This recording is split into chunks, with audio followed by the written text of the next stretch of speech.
In exactly 14 seconds, the average American worker earns roughly 20 cents, but in that same 14 seconds, the purchasing power of the $50,000 you have sitting in your safe savings account just evaporated by a value equivalent to 3 gallons of gas, and you didn't even feel it happen. Here is the terrifying truth that your bank will never tell you: for the first time in modern history, the more responsible you are with your cash, the faster the global economy is designed to punish you. You aren't just losing the race, the finish line is literally being moved 10 miles further away every time you choose to save rather than spend. But here is the curiosity gap that should keep you up tonight: there is a specific, hidden threshold where your savings actually start working against your survival, and if you are currently holding between $10,000 and $100,000 in a standard high-yield account, you are standing directly in the poverty crosshairs. What if the very habit your parents taught you, the rainy day fund, is the exact reason you'll never be able to afford a home in a zip code you actually like?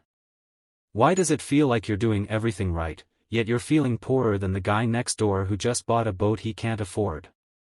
Look, the math has been flipped, the rules have changed, and if you don't understand the saver's paradox within the next 10 minutes, you are essentially volunteering to be the exit liquidity for the wealthy. It all starts with a single $5 bill and a realization that changed everything for me. Here's the thing. You finally hit that milestone. You look at your banking app, and for the first time in years, the number actually looks decent. You've stopped the mindless DoorDash orders, you've cut the subscriptions, and you've finally built that cushion everyone talks about. You should feel powerful, right? You should feel secure. But instead, you walk into the grocery store, you look at a carton of eggs and a bag of coffee, and you feel this weird, sinking pit in your stomach. You have more money than you've ever had, yet you feel more restricted than when you were broke in college. It's a glitch in the matrix. You're doing the work, but the reward is shrinking in real time. My name is Alex, and I spend way too much time thinking about the invisible mechanics of inflation and the psychology of the modern middle class. If you're someone who is tired of running a race where the track is a literal treadmill set to insane mode, make sure to hit the subscribe button and give this video a thumbs up if this helps you out. Look, we need to have a very honest, slightly uncomfortable conversation about why saving is a legacy term that belongs in the 1990s. Back then, you could put money in a certificate of deposit and actually outpace the cost of living. Today, doing that is like trying to fill a bucket with a massive hole in the bottom while someone else is actively pouring the water out with a hose. Let's look at the math, because the math doesn't have feelings and it certainly doesn't care about your retirement dreams. If you have $20,000 in a savings account earning even a competitive 4% interest, but the real-world inflation on things you actually need, housing, healthcare, and high-quality food, is running at 7% or 8%, you aren't earning $800 a year. You are actually paying a $600 annual responsibility tax just for the privilege of holding your own money. Now, you might be thinking, Alex, surely having cash is better than having debt? And under normal circumstances, you'd be right. But we aren't living in normal circumstances. This is where it gets really interesting. There is a psychological phenomenon called money illusion. It's the tendency for our brains to think of currency in nominal terms rather than real terms. You see $50,000 and your brain registers safety. But your brain is lying to you. In 2020, $50,000 could buy a very nice, brand new SUV. Today, that same $50,000 barely covers a mid-tier sedan and a year of insurance. Your safety has been downgraded to average, and soon, average will be downgraded to struggling. Here is the oh my god moment that most people don't realize until it's too late. In a debt-based monetary system, the saver is actually the person who is subsidizing the lifestyle of the borrower. When the government prints money or the central bank adjusts rates, they are effectively diluting the value of every dollar in your pocket to make the massive debts of the ultra-wealthy and the state easier to pay back. Your $10,000 of hard-earned savings is being used as the literal fuel to keep the engine of global debt running. You are the battery.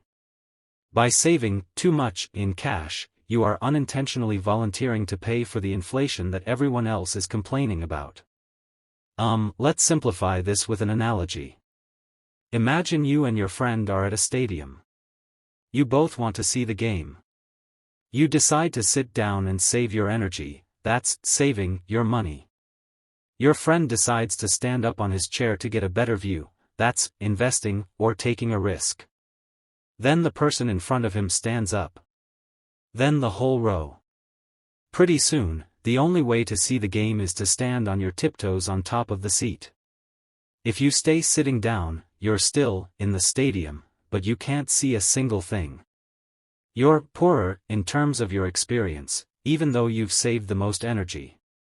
The average saver is the guy sitting in the front row who refuses to stand up because his parents told him sitting was the polite thing to do. Meanwhile, the game is passing him by. This brings us to the first to feel poorer effect. When the economy shifts, the wealthy feel it last because they own assets, stocks, real estate, gold, that float on top of inflation like a buoy on the ocean. The truly poor feel it immediately because they have no margin. But the average saver, the person with $20,000, $50,000, or $100,000, they are in the danger zone. Why? Because you have enough to lose, but not enough to influence the outcome. You are rich enough to see the prices rising, but not wealthy enough to stop trading your time for those shrinking dollars. Let's talk about the psychological trap of the high-yield savings account. These accounts are the ultimate pattern interrupt for your wealth. They give you just enough interest, maybe 4.5%, to make you feel like you're winning. It feels productive. You see that $120 interest payment hit your account every month and you think, hey, that's a free dinner. But while you were enjoying that free dinner, the cost of the home you want to buy increased by $15,000. You made $120 while losing $15,000 in purchasing power. It is a mathematical scam disguised as a safe financial product. So, what is the actual solution? Is it to spend everything? No. That's the YOLO trap, and it leads to a different kind of ruin. The solution is understanding the difference between currency and capital. Currency is what you use to buy milk. Capital is what you use to buy your freedom. The average saver treats their capital like currency. They keep it in a form that is designed to melt.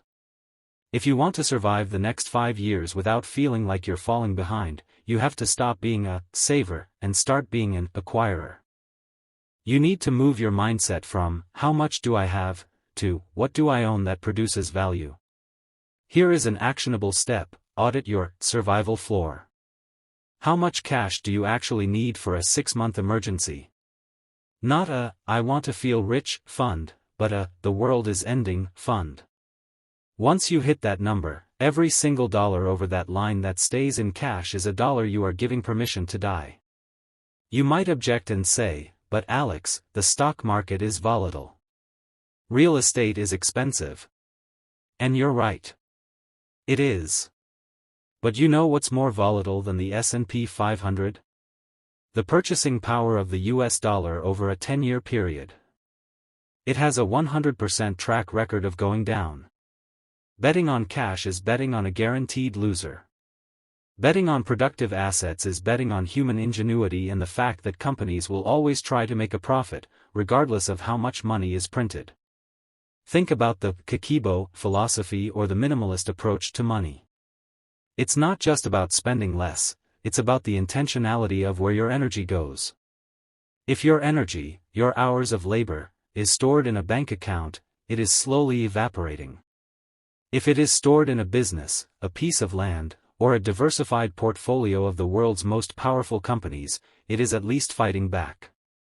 Look, I get it. It's scary to move money out of the safe zone. We've been conditioned since kindergarten to put pennies in a jar. But the jar has a leak, and the room is filling with water. The average saver will feel poorer first because they are the only ones still holding on to the old rules while the game has moved to a completely different court. Here's what I want you to do today. Take a hard look at your total cash position. If it represents more than 20% of your total net worth, excluding your primary home, you need to ask yourself if you are truly saving, or if you are just hoarding a dying asset. Start small. Move the excess into something that has a historical track record of outperforming the printing press. It's not about getting rich quick, it's about not getting poor slowly. The world is changing faster than our financial education can keep up with. But you're here, you're watching this, and that means you're already ahead of 90% of the people out there who are just wondering why their paycheck doesn't go as far as it used to. Don't be the person sitting down in the stadium. Stand up. Take a look at the real horizon. If this video made you rethink your saving strategy, or if you felt that invisible poverty creeping in despite having a solid bank balance, let me know in the comments. I read as many as I can because I want to know how you guys are pivoting in this crazy economy. Your future self isn't going to thank you for the $50,000 you kept in a 0.01% savings account, they're going to thank you for the courage you had to actually put that money to work when everyone else was too afraid to move. Stay smart, stay skeptical, and I'll see you in the next one.